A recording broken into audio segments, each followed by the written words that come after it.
Ma sœur est restée secrètement avec mon fiancé la nuit de nos fiançailles, mais ma famille a pris son parti. 5 ans plus tard, elle était en train de mendier 75 000 euros. Récemment, j'ai reçu un appel de ma mère, avec qui je n'avais pas parlé depuis presque 5 ans, disant qu'elle avait besoin de mon aide car ma sœur et son mari, l'homme qui aurait dû être mon mari, avaient traversé une tragédie. Ma sœur Mélissa est restée avec mon fiancé Lucas le jour de nos fiançailles. Lucas et moi étions ensemble depuis l'université et il m'a demandé en mariage après presque 5 ans ensemble. Il avait organisé une fête pour me surprendre le soir de nos fiançailles et je me souviens encore que je me sentais au sommet du monde jusqu'à environ 22 heures, quand j'ai décidé de sortir dans le jardin pour avoir une meilleure réception sur mon téléphone et j'ai trouvé ma sœur en train d'embrasser Lucas. Ils s'embrassaient avec tant de passion que, pendant les premières secondes, ils n'ont même pas remarqué que j'étais là, bouche bée. Je n'arrivais pas à croire qu'ils me faisaient ça après presque 5 ans ensemble et le soir de nos fiançailles. Quand ils ont enfin remarqué ma présence, ils se sont séparés instantanément, mais il était déjà trop tard. J'ai couru vers ma voiture et j'ai conduit aussi vite que j'ai pu jusqu'à l'hôtel le plus proche. J'étais en hyperventilation car j'étais choquée par ce que je venais de voir. D'une certaine manière, j'essayais de traiter et je souhaitais que ce ne soit pas vrai. Mais ensuite, j'ai reçu un message de Mélissa disant qu'elle était vraiment désolée, mais qu'elle était amoureuse de Lucas et que cela se passait apparemment depuis longtemps. J'étais dans ma chambre d'hôtel quand j'ai reçu ce message et je me suis effondrée comme jamais auparavant. Lucas m'a envoyé un message pratiquement avec le même contenu et a dit qu'il m'avait demandé en mariage uniquement parce qu'il avait ressenti que, s'il se fiançait avec moi, il pourrait sortir Mélissa de sa tête. Évidemment, cela n'a pas fonctionné et a fait qu'il aimait encore plus Mélissa. Il m'a dit que ce n'était pas à propos de moi, mais qu'il savait qu'il était destiné à être ensemble. J'étais juste un obstacle sur le chemin pour que Lucas soit finalement avec Mélissa. Je suis restée à l'hôtel quelques jours et j'ai essayé de me recomposer parce que je me sentais encore mal et j'essayais de me forcer à croire que c'était juste une blague cruelle que la vie me faisait. Après presque 4 jours, je suis finalement rentrée chez moi car je devais récupérer mes affaires et retourner au travail si je ne voulais pas être licenciée. Quand je suis rentrée chez moi, j'ai réalisé que ma famille vivait avec Lucas, attendant mon retour. Ce serait presque touchant si ce n'était pas pour les circonstances dans lesquelles je suis partie. Tout le monde a essayé de m'envoyer des messages et de me faire répondre après ma disparition, mais je n'ai répondu à aucun. Il va sans dire qu'il y a eu beaucoup de chaos lorsque je suis finalement revenue et que tout le monde s'est précipité pour me serrer dans leurs bras et me dire combien ils étaient heureux de me voir. Même Mélissa a eu l'audace de s'approcher de moi et de me donner un grand câlin avec des larmes aux yeux quand elle m'a vue. J'étais tellement désorientée que je n'ai pas pu réagir et je suis restée là comme une statue silencieuse tandis que tout le monde m'entourait. Finalement, lorsque tout le monde s'est calmé, j'ai précisé que j'étais revenue seulement pour récupérer mes affaires et déménager pour toujours. Lucas était là, debout sans dire un mot jusqu'à ce moment-là, mais quand j'ai dit que je déménagerais, il a annoncé qu'il n'était pas nécessaire que je parte car il avait déjà arrangé ses affaires et qu'il déménagerait avec Mélissa, puisque tout était maintenant clair. Ma famille, mes parents et ma tante, la sœur cadette de mon père, qui vit dans la même maison depuis le décès de son mari, avaient en fait des sourires larges sur leur visage, bien qu'il n'y ait rien pour sourire, du moins selon moi. Mélissa était à côté de Lucas dans une étreinte latérale maladroite et me regardait avec beaucoup de tristesse, mais souriant encore. Je n'en pouvais plus et j'ai décidé de demander à ma famille pourquoi diable il souriait, parce que pour moi, Mélissa venait de rompre mes fiançailles et de voler mon fiancé de presque 5 ans. Il n'y avait rien de drôle ou de doux là-dedans. Ma mère a décidé de parler à ce moment-là et m'a dit qu'il ne pouvait pas revenir dans le temps et changer le passé, mais il pouvait accepter l'avenir et savait que l'avenir était avec Mélissa et Lucas ensemble. C'était une relation formée à partir de la trahison et ils étaient vraiment désolés, mais ils voulaient aussi que je comprenne et accepte que c'était le mieux. Mélissa a dit qu'elle était vraiment désolée d'avoir pris mon fiancé, mais qu'elle ne pouvait pas éviter de tomber amoureuse de lui. Elle aurait aimé me le dire plus tôt et ne pas devoir le découvrir de cette manière, mais apparemment, ils étaient follement amoureux et voulaient passer leur vie ensemble. Alors les deux se sont embrassés juste devant moi et ma mère a eu l'audace d'essuyer une larme. J'ai explosé et je leur ai dit que cela ne devait pas être sentimental ou émotionnel et que ce qu'ils faisaient était répugnant. À ma surprise, ma famille semblait contrariée par mon comportement et m'a dit que j'étais gâtée par la situation au lieu d'être heureuse pour ma sœur. Je faisais tout tourner autour de moi et ils n'approuvaient pas mon comportement. J'étais choquée par leur attitude et j'ai dit à tout le monde de quitter ma maison sur le champ. Je n'avais vraiment plus rien à leur dire parce qu'il devenait de plus en plus clair qu'ils se souciaient plus de Mélissa et de son bonheur que de moi, ou même de ce qui était juste et incorrect. Ils étaient tellement occupés à essayer de justifier ce que Mélissa avait fait qu'ils ont complètement oublié que j'étais aussi un être humain avec de vrais sentiments. Après tout le chaos et la trahison, j'étais dévastée. L'idée que ma famille se soit retournée contre moi et que ma sœur et mon ex-fiancé demandent maintenant une somme absurde rendait la douleur encore plus intense. Ce qu'il avait fait était impardonnable, et pour moi, le monde semblait s'être effondré en un instant. J'ai passé des semaines à essayer de comprendre ce qui s'était passé, mais il semblait que rien n'avait de sens. La trahison et l'abandon que j'avais subis étaient trop difficiles à traiter, et le fait que ma propre famille non seulement acceptait cela, mais semblait également les soutenir, était le coup de grâce. C'est à ce moment-là que j'ai réalisé que je devais prendre une décision radicale pour ma propre santé mentale. J'ai décidé que, pour retrouver mon équilibre et ma paix intérieure, je devais me concentrer entièrement sur ma vie professionnelle.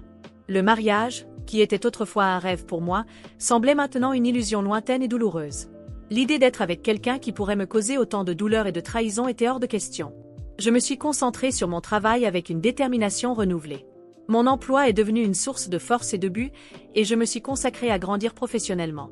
Le succès dans ma carrière est devenu ma priorité, et j'ai trouvé un nouveau sens d'accomplissement et d'identité dans ma vie professionnelle.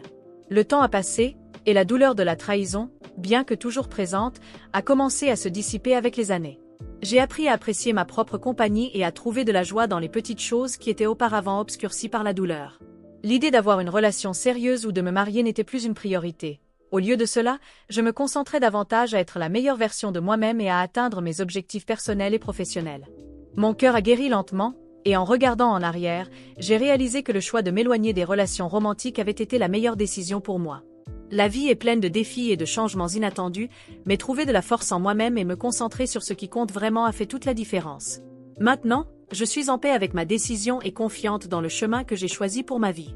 Après des années de dévouement à mon travail et de construction d'une vie financièrement stable et gratifiante, je suis devenue une référence dans mon domaine. Mon effort et mon focus sur ma carrière avaient porté leurs fruits, et je vivais enfin la vie dont j'avais toujours rêvé, pleine de réalisation et de stabilité. J'avais trouvé un nouveau sens au bonheur et à l'accomplissement loin des relations amoureuses et des blessures du passé. Cependant, un jour, j'ai reçu une série d'appels de ma famille, ce qui ne s'était pas produit depuis longtemps. Au début, j'ai pensé qu'il pouvait s'agir d'une erreur ou d'une tentative de réconciliation sincère, mais j'ai vite compris que la situation était plus grave que je ne l'imaginais. Ma mère, avec qui je n'avais jamais eu une relation très proche, appelait pour dire que ma sœur Mélissa et mon ex-fiancé Lucas avaient eu un grave accident. Selon elle, ils étaient à l'hôpital et avaient besoin d'une opération urgente et de médicaments qui coûteraient 75 000 €. La situation semblait désespérée, et le coût des soins médicaux était astronomique. Bien que la douleur de la trahison soit encore présente, l'amour fraternel et la compassion que je ressentais encore pour ma sœur m'ont poussé à reconsidérer ma décision. J'ai pensé à la souffrance que ma sœur pourrait traverser, et malgré tout ce qui s'était passé, j'ai décidé d'aider. Avec le cœur plein d'émotions conflictuelles, j'ai transféré la somme demandée pour couvrir les frais de l'opération et des médicaments. Cependant, la vérité est rapidement sortie et m'a laissé complètement dévastée. J'ai découvert que l'argent que j'avais envoyé n'était pas utilisé pour une opération d'urgence ou des traitements médicaux réels, mais pour quelque chose de complètement différent. Ma sœur et Lucas avaient utilisé l'argent pour financer une chirurgie esthétique pour Mélissa, qui voulait augmenter la taille de ses seins, et aussi pour acheter une nouvelle voiture pour eux. Tout cela alors qu'il était en bonne santé et sans véritable besoin de traitement médical coûteux. La trahison que j'avais déjà ressentie auparavant est devenue encore plus aiguë. Je me suis sentie complètement trompée et utilisée, et l'indignation que j'ai ressentie était indescriptible. Ma compassion et mon désir d'aider avaient été exploités de manière vile, et la déception que j'ai éprouvée était écrasante. J'ai contacté ma mère et les autres membres de la famille pour les confronter à la situation. La réponse que j'ai reçue était une tentative de justifier les actions de Mélissa et Lucas, minimisant l'impact de la tromperie et suggérant que c'était une manière de payer pour leur bonheur. Le manque de regret et la défense de leurs actions ont seulement augmenté ma colère et ma frustration. Cet épisode m'a réaffirmé dans ma décision de m'éloigner des relations familiales toxiques et de me concentrer sur ma propre vie. La trahison et la tromperie que j'ai rencontrées m'ont une fois de plus rappelé l'importance de me protéger et de prioriser mon bien-être émotionnel. À partir de ce moment, je me suis engagée à maintenir une distance saine avec ma famille et à continuer à construire ma vie sur des principes d'honnêteté et de respect de soi. Bien que la déception pèse encore dans mon cœur, le temps et la distance m'ont aidé à guérir davantage. J'ai appris à faire confiance à mon instinct et à être plus prudente dans mes relations et mes décisions. Ma vie professionnelle continue d'être ma plus grande source de satisfaction et je reste concentrée sur l'atteinte de mes objectifs et la vie d'une vie pleine et significative. Au fil du temps, la trahison de Mélissa et Lucas est devenue une leçon douloureuse mais précieuse. J'ai appris à protéger mon cœur, à valoriser mon propre effort et à ne jamais compromettre mes principes par loyauté envers ceux qui ne les apprécient pas. Maintenant, je regarde vers l'avenir avec détermination et une clarté accrue sur ce qui est vraiment important dans ma vie. Des mois s'étaient écoulés depuis que j'avais découvert la vérité sur l'utilisation de l'argent que j'avais envoyé à Mélissa et Lucas. Le temps et la distance m'avaient aidé à traiter la trahison et à concentrer mon énergie sur ma vie professionnelle et mon bien-être. J'avais tourné la page, en me tenant éloignée de tout contact avec ma famille.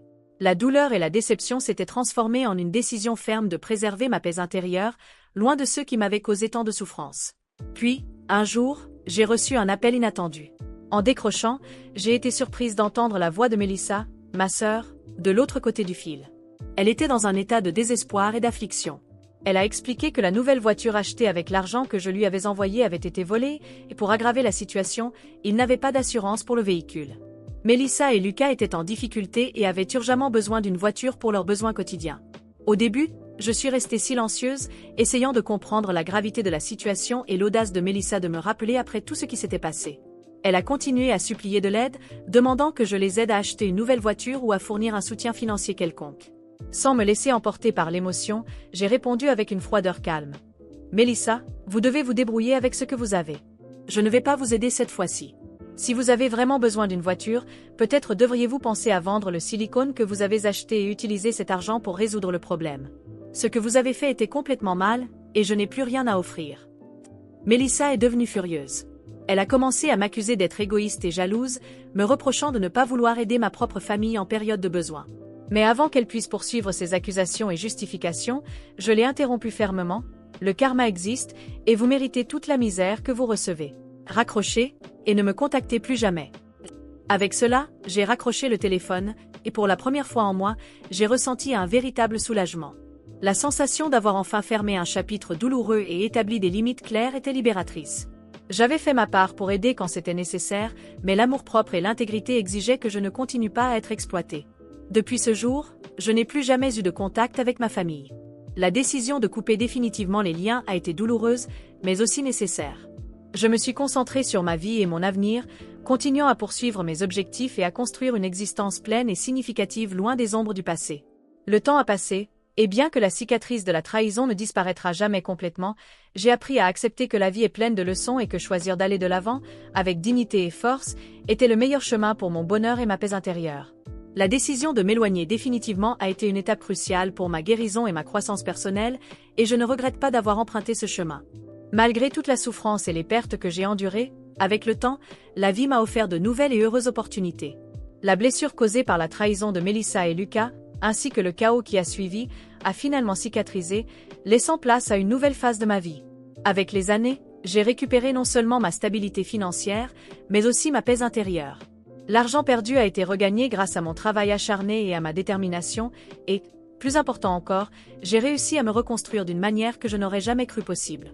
À travers la douleur et le défi, j'ai trouvé des forces que je ne savais pas que j'avais. Aujourd'hui, ma vie est très différente. Je suis mariée à un homme merveilleux qui m'aime et me respecte réellement. Notre relation est basée sur la confiance, le soutien et la compréhension mutuelle, quelque chose que je n'avais jamais expérimenté auparavant. Il est l'antithèse complète de ce que j'ai connu, et sa présence dans ma vie a apporté une nouvelle et rafraîchissante perspective de bonheur et de réalisation. Curieusement, ma famille n'a jamais su pour mon nouveau mariage. Bien que je sois heureuse de garder ma vie privée éloignée de leurs intrusions, je ne peux m'empêcher de ressentir une certaine satisfaction en sachant que mon bonheur ne dépendait plus de leur approbation ou de leur implication. Au lieu de cela, j'ai trouvé mon propre chemin et construit une vie épanouissante basée sur mes propres choix. J'espère que les choses resteront ainsi. La tranquillité que j'ai trouvée est précieuse pour moi, et je ne souhaite pas que mon passé perturbe l'équilibre que j'ai atteint. La vie est pleine de surprises, mais je suis convaincue d'avoir fait les bons choix et de vivre la vie que j'ai toujours méritée. En regardant en arrière, je vois le chemin parcouru et je me sens reconnaissante d'avoir trouvé la force de continuer. La douleur et la trahison ont été remplacées par un véritable amour et une stabilité, et au final, c'est ce qui compte vraiment. Je vis ma vie avec un cœur plus léger et un esprit tranquille, et je suis reconnaissante pour chaque pas fait vers le bonheur que j'ai aujourd'hui.